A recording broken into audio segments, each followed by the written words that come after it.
Hello friends, welcome to my channel we will learn programming. आज हम बहुत ही इम्पोर्टेंट चीज़ लर्न करेंगे, दैट इज़ कंट्रोल स्टेटमेंट। मेरे शुरू के वीडियो में मैंने बताया है आपको कि program is a set of instructions and in any programming language there are few types of instructions. तो type declaration instructions, arithmetical instruction, control instructions. तो हमारे मेरे पहले वीडियो में मैंने ऑलरेडी एक्सप्लेन कर रखा है टाइप कैसे वेरिएबल बनाते हैं, कितने टाइप के डेटा टाइप होते हैं, उसका वेरिएबल कैसे बनाएंगे, कैसे उनको यूज करेंगे प्रोग्राम में, दैट ऑल वी लर्न। तो टाइप डिक्लेरेशन इंस्ट्रक्शंस हमारा हो चुका है। अरिथमेटिकल इंस्ट्रक्शंस में भी मैंने काफी वीडियो बना रखे हैं कि what is arithmetical instructions, how to write them, what is operator, what is operand, how many types of operators in C language. It is already done in my previous video. Now control statement. Control statement ही आज हम अपने इस video में मैं इसको explain करूंगी, जो कि प्रोग्रामिंग का बहुत इंपॉर्टेंट पार्ट होता है। अभी तक हमने एक कंडीशनल ऑपरेटर के थ्रू थोड़ा सा प्रोग्रामिंग को कंट्रोल करने की कोशिश करी थी, अपना डिसीजन लेने की, थोड़ा सा डिसीजन ले सकते थे अपने प्रोग्राम में, और से ज्यादा नहीं, कुछ simply we have learned how to make programs, simple programs, how to write instructions, how to solve our mathematical problems, and somehow little bit of decision making. But now इसके बाद जब ये वीडियो हमारा ये खत्म हो जाएगा, इसके बाद you are fully aware, you will be fully aware about the decision making statement, that is control statement. वो मैं आज डिस्कस करूंगी. So let's start. C language या किसी भी लैंग्वेज में कंट्रोल स्टेटमेंट मतलब होता है जो प्रोग्राम के फ्लो को कंट्रोल करता है। अभी मेरे पुराने वीडियोस में सिंपल प्रोग्रामिंग अभी तक हमने कोई डिसीजन मेकिंग स्टेटमेंट नहीं पढ़ा था, except conditional operator. Conditional operator में थोड़ा सा एक होता है कि आप conditional operator which work on condition, जैसे कोई कंडीशन ट्रू है तो एक पर्टिकुलर चीज रन करेगी, नहीं है तो कोई और रन करेगी, बस उतना ही सीखा था कंडीशनल ऑपरेटर में। अभी क्या है, पूरे प्रोग्राम में हम के फ्लो को कंट्रोल कर सकते हैं।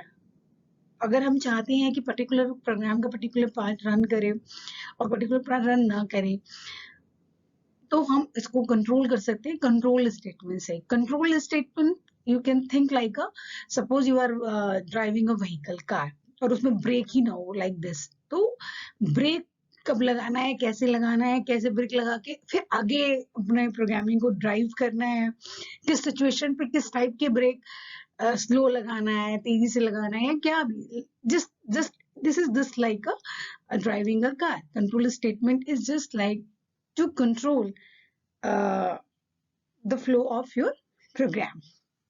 Control statement अगर आप पढ़ लेते हो तो you will be able to take decision in your program.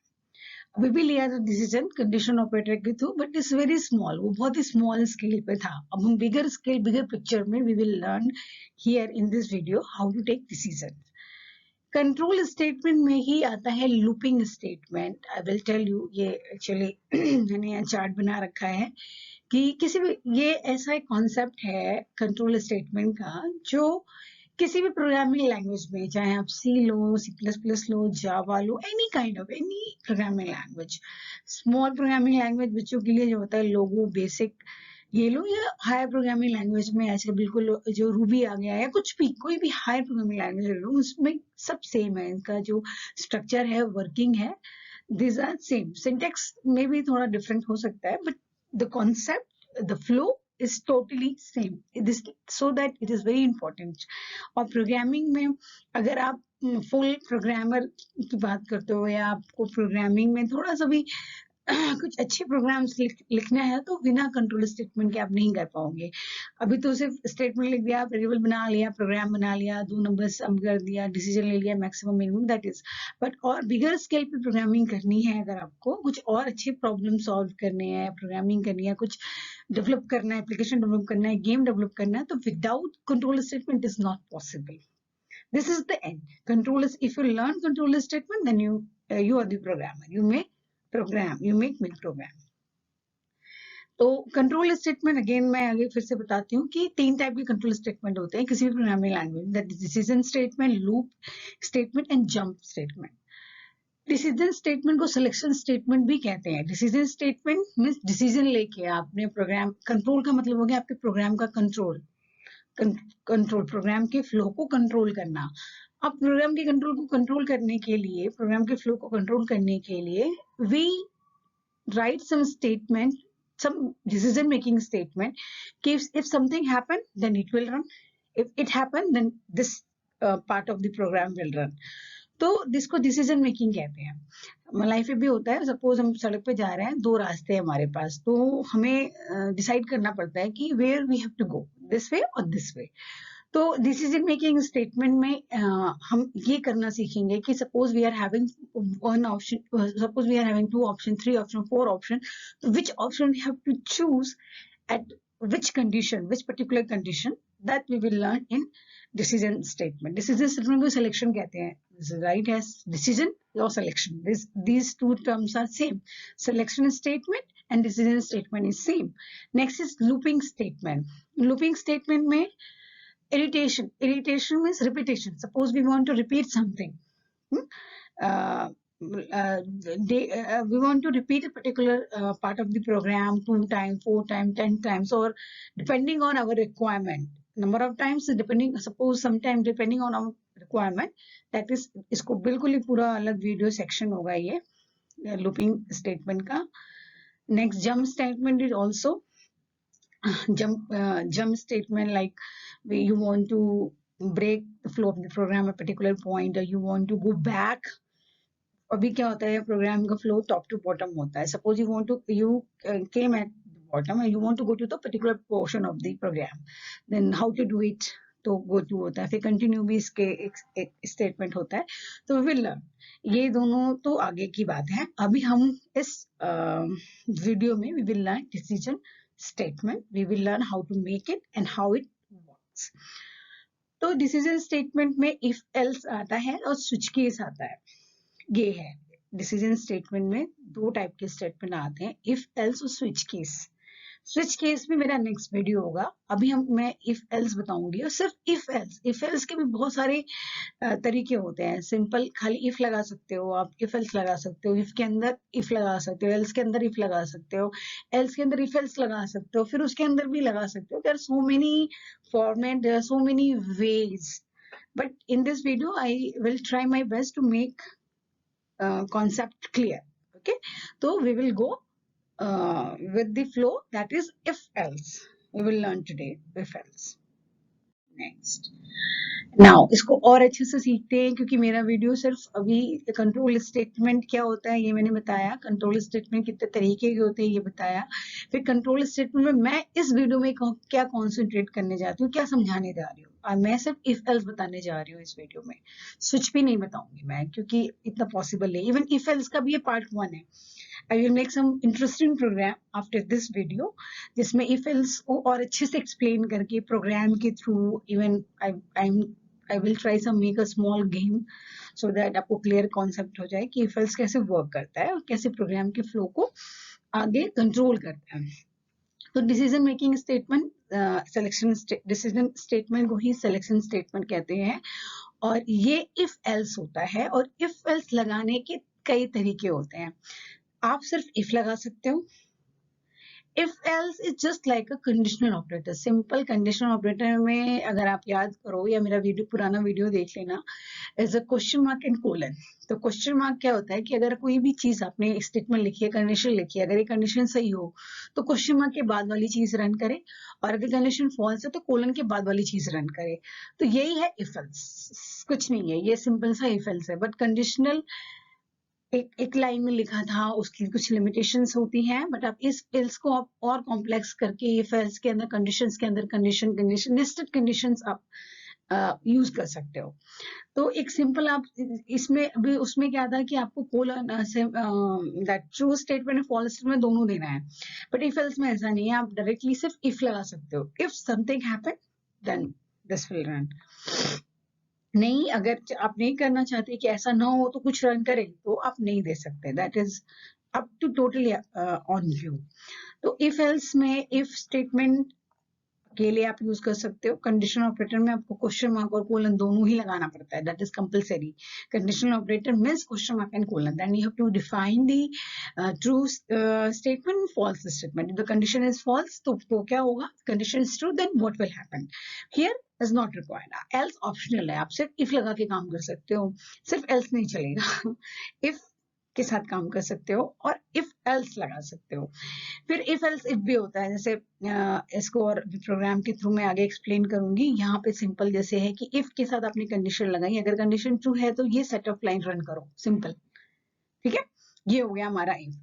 If else में क्या होता है, अगर this condition is true then run this line, अगर नहीं है तो रन दिस लाइन, सिंपल। अगर ऐसा है तो ये करो, ऐसा है नहीं है तो ये करो। if else if में क्या होता है, if condition is true run this line, if condition is not true check another if condition, if this condition is true then this line run this line, otherwise this block of code, clear। इसको और बड़ा कर सकते हैं, if something happen then run this line, else if this happen then run this next block of code, else if you can just make a chain of if else if else if else होता है conditions में। हमारे plans भी होते हैं, अगर जनवरी फरवरी we have 12 month in a year, तो we make a program that जिसमें 12 कंडीशंस आपको लगानी है, 12 डिसीजंस लेने हैं अकॉर्डिंग टू मंथ। बहुत सारे ऐसे सिचुएशन होते हैं जब मल्टीपल कंडीशंस लगाने होते हैं, तो वहाँ पे नेस्टेड इफ लगा सकते हो। अगर आप इफ के अंदर पर्टिकुलर इफ है, कोई कंडीशंस के अंदर कंडीशंस लगाने हैं, फिर कंडीशन के अंदर कंडीशन लगाने हैं, इसको नेस्टेड इफ कहते हैं। नेस्टेड में जाल बना देना, जैसे समथिंग हैपन तो check this condition happen, if it is happen then run this of code. ये नेस्टेड इफ में अभी और एक प्रोग्राम बना के, बहुत सारे प्रोग्राम्स में बनाऊंगी, ये बहुत लंबा वीडियो बन जाता है, इसलिए इसमें सिर्फ कॉन्सेप्ट क्लियर करूंगी। उसके बाद में एक और वीडियो बनाऊंगी जिसमें सारे इफ एल्स, नेस्टेड इफ के अंदर इफ, एल्स के अंदर इफ, फिर एल्स के अंदर इफ एल्स लगा के कुछ प्रोग्राम्स बनाने की कोशिश करूंगी। Next video, next slide, this.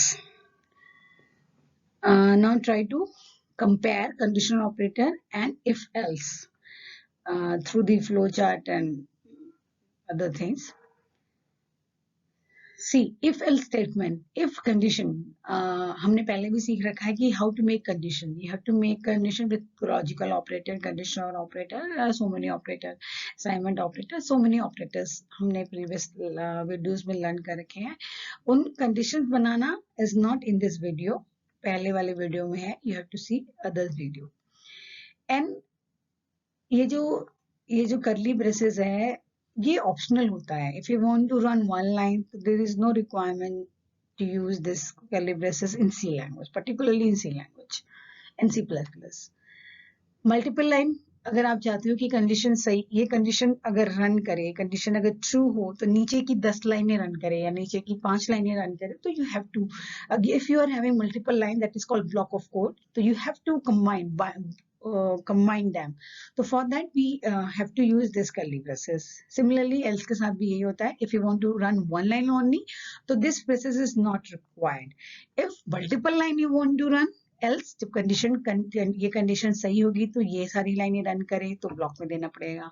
अगर ये कंडीशन फॉल्स होती है, यानी ये कंडीशन फॉल्स है, सिंपल सा एग्जांपल लेते हैं, जैसे मान लो ए की वैल्यू है 2, तो आप चाहते हो कि अगर ए की वैल्यू 2 है तो ये लाइन रन करे, नहीं तो ये लाइन रन करे, एक लाइन, तो कर्ली ब्रेसेस की कोई जरूरत नहीं है। बट अगर आप चाहते हो नहीं ए की वैल्यू 2 है तो 10 लाइनें रन करें प्रोग्राम में, और नहीं हो तो 5 लाइनें रन करें, तो अगर आप कई सारी लाइनें लिखना चाहते हो कि इस पर्टिकुलर कंडीशन पे ये block of code, set of line मतलब ब्लॉक ऑफ कोड, एक पूरा ब्लॉक हो गया ना, ये 4-5 लाइन की एक ब्लॉक बना दिया, तो वो पूरा ब्लॉक रन करे, तो आपको ये कर्ली ब्रेसेस लगाने पड़ेंगे जो उसको बाउंड करते हैं, पार्ट ऑफ द प्रोग्राम बनाते हैं, कि अगर कंडीशन सही होगी तो ये पूरा का पूरा पंच रन करना है, और ये कंडीशन फॉल्स होगी तो पूरा पूरा पंच रन करना है। ये हम प्रोग्राम को, कंपाइलर को समझाएंगे। टर्नरी यानी कंडीशनल ऑपरेटर भी यही था, उसमें एक ही लाइन हम लिख पाते थे, अगर ये कंडीशन सही है तो ये रन करे, और नहीं सही है तो ये रन करें, ठीक है ना। ये हम पहले भी लर्न कर चुके हैं। इसी को और ब्रॉड स्केल में करेंगे, क्योंकि टर्नरी में ये क्वेश्चन मार्क और ये कोलन लगाना जरूरी होता है। ट्रू कंडीशन भी देना है आपको, फॉल्स कंडीशन भी देना है। इफ एल्स में ऐसा नहीं होता, आप सिर्फ इफ लगा के भी काम कर सकते हो। आप अगर चाहते हो कि कंडीशन ए की वैल्यू 2 हो तो ये रन करें, ए की वैल्यू 2 के अलावा कुछ हो तो आपको कुछ भी नहीं करना, आप उस पर कुछ सोचना ही नहीं चाहते, कुछ करना ही नहीं चाहते, तो आपको इस लाइन की कोई जरूरत नहीं है। एल्स ऑप्शनल होता है, टोटली ऑप्शनल होता है।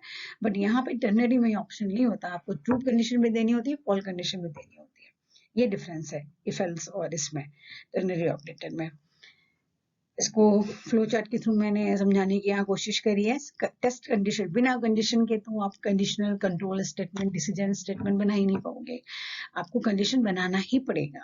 Conditional operator relational operator must है, less than, greater than, equal to, double equal to, not equal to, and, और। दीज आर दी ऑपरेटर जो आपको कंडीशन बनाने में हेल्प करेंगे। बिना इनके आप कंडीशन बना भी नहीं पाओगे। कैसे बनाओगे? अगर आपको बोलना है ए की वैल्यू 2 है तो इससे नहीं होता, ये तो असाइनमेंट ए की वैल्यू 2 असाइन हो जाएगा। ये होता है कम, ये 2 इक्वल टू लगाते हैं कंपेयर करने के लिए। हम चेक करना चाहते हैं कि ए की वैल्यू 2 के बराबर है, इसके लिए हमें ये कंपैरिजन ऑपरेटर लगाना पड़ेगा। नहीं है तो नॉट इक्वल टू लगाना पड़ेगा। हम चाहते हैं कि वैल्यू 2 के बराबर हो या 2 से ज्यादा हो, 2 से कम हो तो लेस देन लगाना पड़ेगा, ग्रेटर देन लगाना पड़ेगा, लेस देन। तो दीज ऑपरेटर के बिना आप कंडीशन बना नहीं पाओगे। और ये ऑपरेटर मैंने पहले एक्सप्लेन कर रखा है, how to use this operator, how to make program using this operator. तो कंडीशंस बनाना आपको आना चाहिए इस वीडियो में आगे फर्दर बढ़ने के लिए। तो कंडीशंस के साथ हमेशा 2 चीजें ही आती हैं, या तो कंडीशन ट्रू होगी या तो फॉल्स होगी, तीसरी कोई चीज नहीं आती, 2 ही होता है। इफ हाँ या ना, बस कोई भी डिसीजन लेने चल रहा है उसका 2 ही कंडीशन होता है, हाँ या, बीच में कंफ्यूजन नहीं होता। तो कंडीशन अगर सही है तो ये लाइन रन करो, नहीं है तो ये लाइन रन करो, बस यही है इफ एल्स। इफ एल्स में क्या होता है, अगर आप इफ के साथ ये आप ऑप्शनल है, खाली इफ भी लगा सकते, जरूरी नहीं है आपको फॉल्स देना। फॉल्स मतलब है else. If the condition is false then use else. तो एल्स ऑप्शनल है, टोटली ऑप्शनल है, ठीक है। तो ये हो गया। चलो अब नेक्स्ट स्लाइड से मैं एक्सप्लेन करती हूँ, प्रोग्राम के थ्रू बनाने की कोशिश करते हैं। यहाँ मैंने 2 प्रोग्राम बनाए हैं। एक ही प्रोग्राम में थोड़े से चेंज करके मैंने यहाँ डाला है ताकि कॉन्सेप्ट क्लियर हो पाए। सी, यहाँ पे मैंने वेरिएबल लिया है the value of a is 1, clear. यहाँ पे मैंने टर्नरी ऑपरेटर यानी कंडीशनल ऑपरेटर यूज किया है, and I want to check, मैंने कंडीशन बनाई है कंपैरिजन ऑपरेटर लगा के, डबल इक्वल टू, क्या ए की वैल्यू 1 के बराबर है? अगर ऐसा है तो हेलो प्रिंट करो, नहीं तो हाई प्रिंट करो। तो जहां तक मेरा ऊपर ए की वैल्यू मैंने 1 रखी है, तो ऑब्वियसली ए की वैल्यू 1 है। हम कंपेयर कर रहे हैं, क्या ए की वैल्यू 1 है? हाँ है। तो इसमें हेलो प्रिंट होगा, नो डाउट। ये ड्यू टू दिस लाइन हम कंडीशनल ऑपरेटर से भी डिसीजन ले पाते थे, दैट इज वेरी सिंपल, ठीक है। अब उसी को मैंने कन्वर्ट कर दिया ताकि आपको कुछ नया न लगे कि if else is not something new. हमने डिसीजन ले चुके हैं, बट हम और उसको आगे फर्दर और कॉम्प्लेक्सिटी के साथ हम लर्न करेंगे, और उसको लार्ज स्केल पे लर्न करेंगे कि कैसे डिसीजन लेते हैं और कैसे डिसीजन, मल्टीपल डिसीजंस लेंगे, कैसे आगे और कैसे काम करेंगे लार्ज स्केल पे। इसलिए इफ एल्स हम पढ़ रहे हैं। अब देखो, इफ में यही चीज मैंने इफ एल्स में कन्वर्ट करके डाली है। अगर ए की वैल्यू 1 है सिंपली, तो हेलो प्रिंट करो। नहीं है, एल्स मतलब भी ऑब्वियस है कि ऊपर वाली कंडीशन सही नहीं है, तो हाई प्रिंट करो। यहाँ मैंने कर्ली ब्रेसेस नहीं लगाया है क्योंकि मैं श्योर हूँ मुझे एक लाइन ही रन करनी है। अगर ये कंडीशन सही है तो ये रन करो, नहीं है तो ये रन करो। ये इफ सिंपली अकेले भी यूज हो सकता था, एल्स की जरूरत नहीं है। टर्नरी में लेकिन ये लगाना मस्ट होता है, बट इफ एल्स में एल्स टोटली ऑप्शनल होता है। तो जब मैंने ये प्रोग्राम रन कराया तो आंसर आया हेलो हेलो, आना भी चाहिए, क्योंकि ऊपर वाले कंडीशन में भी हम डिसीजन ले रहे हैं और एक की वैल्यू एक ही है, चेंज नहीं है, एक ही है, तो हेलो प्रिंट हुआ। नीचे वाले में इफ एल्स में भी हम डिसीजन ही ले रहे हैं, हम कह रहे हैं अगर इफ ए की वैल्यू 1 है तो हेलो प्रिंट करो, नहीं है तो हाई प्रिंट करो। तो ए की वैल्यू 1 ही है तो हेलो ही प्रिंट होगा, हाई का कोई चांस नहीं है। That is a program, this is a simple decision making. आप यहाँ पे कोई भी कंडीशन लगा सकते हो, आप कोई कुछ भी टेस्ट कर सकते हो, that is up to you. But concept clear करने के लिए simplest example. Now I have changed the value of a after few lines. See, in this program also a की वैल्यू 1 है। फिर इसमें मैंने सेम स्टेटमेंट लगाया है टर्नरी ऑपरेटर समझाने के लिए, तो इसमें हेलो ही प्रिंट होगा। फिर मैंने यहाँ ए की वैल्यू बदल दी, 2 रख दी। अब मैं चेक करूँ क्या ए की वैल्यू 1 है, जो कि नहीं है, ये चेंज हो चुकी है, 2 हो चुकी है। तो मैंने यहाँ एल्स लगाया है। अगर एल्स नहीं लगाती तो सिर्फ एक बार हेलो प्रिंट होता और ये वाला प्रिंट नहीं होता, क्योंकि ए की वैल्यू बदल चुकी है। यहाँ मैंने एल्स लगा दिया, तो इसका मतलब है अगर ए की वैल्यू 1 नहीं है तो हेलो प्रिंट करो, यानी ये तो नहीं है, तो एल्स वाला स्टेटमेंट रन करेगा हेलो, और एक बार हेलो प्रिंट होगा, हाय सॉरी, एक बार हेलो प्रिंट होगा इसकी वजह से, और hi, this is the output of this program. Clear? The simplest way. If else मतलब if something happened then run this line, if not then run this line. Not का condition totally optional है, totally up to you. If you don't want to put और की condition false हो तो ये line run करें, तो आपको नहीं देने की जरूरत है। इफ एल्स में एल्स ऑप्शनल होता है, बट टर्नरी में ऐसा नहीं होता, आपको देने पड़ते हैं कंडीशंस। फिर अगर मल्टीपल लाइन रन करनी है तो you have to use curly braces to bind the line. तो अगर एक लाइन रन करना है तो it is also totally optional. Okay? I will make some next video about explaining this if else and nested if, and there are so many programs, interesting program to make using decision statement. बिना decision statement के तो हमारे पास कुछ करने के लिए नहीं था। अब हम गेम्स भी डेवलप कर सकते हैं, छोटे छोटे प्रोग्राम्स बना के मैं उसको एक्सप्लेन कर सकती हूँ। तो नेक्स्ट वीडियो में हम ये लर्न करेंगे। ठीक है, bye. If you like my video please subscribe and comment.